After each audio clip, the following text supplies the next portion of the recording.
Hadirin yang saya di sini untuk menyampaikan sebuah sajak yang bertajuk Dataran Merdeka, hasil karya Nur Hidayah Ismail.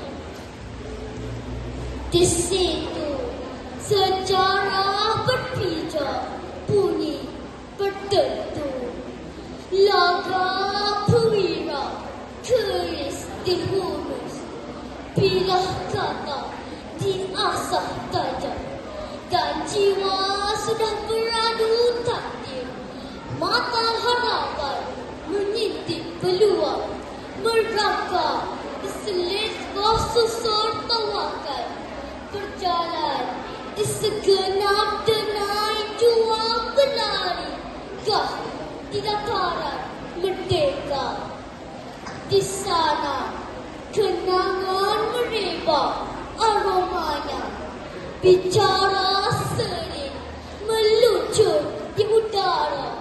Dendam sudah terbang pulang, dengki sudah menyusup hilang.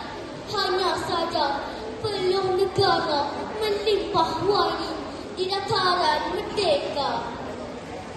Di sini, ya di sini, jiwa melangkah seiring waktu. Semangat berkibar merdu, angin cinta tidak lagi berkurung malu. Inilah dataran merdeka, beginilah dataran merdeka.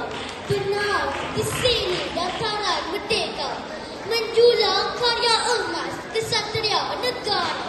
Sekian, terima kasih.